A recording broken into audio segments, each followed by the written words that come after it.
সত্যি নাটক চলছে। চিন্ময় প্রভুর জামিন স্থগিতের আদেশ প্রত্যাহার বিচারপতির। জেলবন্দি ইসকন সন্ন্যাসী চিন্ময় প্রভুর জামিন নিয়ে পরতে পরতে নাটক।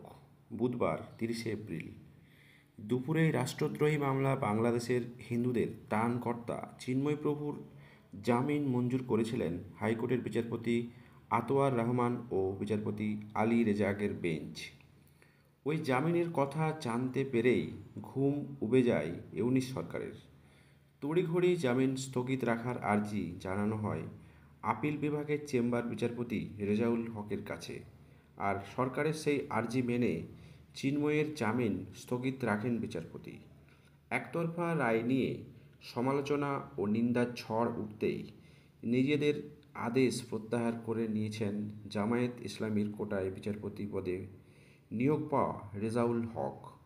আগামী রবিবার 4 মে জামিন নির্দেশ স্থগিত রাখার বিষয়ে ইউনিস সরকারের দায়ের করা আর্জি শুনবে বলে জানানো হয়েছে।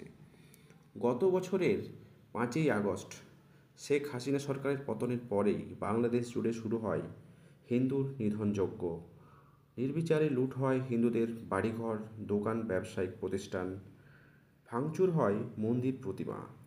হিন্দু নির্যাতনের প্রতিবাদে গর্জে ওঠেন চট্টগ্রামের পুণ্ডরিক মঠের অধ্যক্ষ তথা ইসলামিক ইসকন সন্ন্যাসী চিন্ময় কৃষ্ণ দাস ওরফে চিন্ময় প্রভু। গত 25শে অক্টোবর চট্টগ্রাম সনাতনী সম্প্রদায়ের বড় সমাবেশ হয়। ওই সমাবেশের পর গত 31শে অক্টোবর তার বিরুদ্ধে জাতীয় পতাকা অবমাননার অভিযোগ রাষ্ট্রদ্রোহের মামলা হয়। তাতে ভয় না পেয়ে 22শে নভেম্বর রংপুরে আরও এক বড় সমাবেশ করেন চিন্ময় প্রভু। মুসলিম প্রধান দেশে একজন হিন্দু সন্ন্যাসী এমন সাহসিকতা মেনে নিতে পারেন না পাকিস্তান পোষ্যভূত তথা মৌলবাদী মোল্লা ইউনিসের সরকার। গত 25শে নভেম্বর ঢাকা বিমানবন্দর থেকে চিন্ময় প্রভুকে গ্রেপ্তার করা হয়। পরদিন জামিনি আবেদন করা হলে তা নামঞ্জুর করে তাকে কারাগারে পাঠানোর নির্দেশ দেন চট্টগ্রাম মেট্রোপলিটন ম্যাজিস্ট্রেট। গত 2রা জানুয়ারি চিন্ময় দাসের জামিন আবেদন নামঞ্জুর করেন চট্টগ্রামের মহানগরের দায়রা জজ আদালত। পরবর্তীতে হাইকোর্টের জামিন আবেদন করেন তার আইনজীবী, যদিও এদিন মামলার শুনানি হয়নি। বুধবার আচমকায় এই মামলার শুনানি হয়। বিচারপতি আতোয়ার রহমান ও বিচারপতি আলী রেজার বেঞ্চ চিন্ময় কৃষ্ণ দাস ব্রহ্মচারীকে জামিনের আদেশ দেন।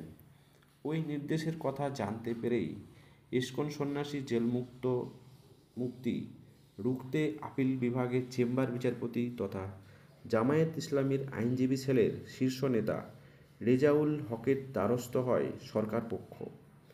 আর প্রভুর এই নির্দেশ মেনেই জামিন স্থগিত করেন বিচারপতি রেজাউল হক। এই সংক্রান্ত শুনানি সরকারের হয়ে অংশ নেন অতিরিক্ত অ্যাটর্নি জেনারেল ব্যারিস্টার অনীক আর হক ও আরশাদুর রহমান। তবে চিন্ময় প্রভুর কোনো আইনজীবী উপস্থিত ছিলেন না। কিভাবে একতরফা শুনানি করে জামিনের আদেশ স্থগিত রাখা হলো তা নিয়ে প্রশ্ন উঠেছে, সমালোচনার ঝড় বয়ে যায়। বিপাকে পড়ে তড়িঘড়ি নিজের আদেশ প্রত্যাহার করেন জামায়াত শ্বেতাং বিচারপতি রেজাউল হক। সত্যি খুব বিচিত্র দেশ, যেখানে একজন সন্ন্যাসী ইসকনের প্রভু, যাকে এতদিন যাবৎ জেলের মধ্যে পচে মরতে হচ্ছে। সনাতনীর উপর সত্যি অত্যাচার বাংলাদেশে বর্তমান চলছে ইউনিস সরকারের আমলে। তাই সনাতনীদের অবশ্যই একত্রিত হওয়া দরকার। সময় এসেছে তার যোগ্য প্রতিবাদ দেওয়ার।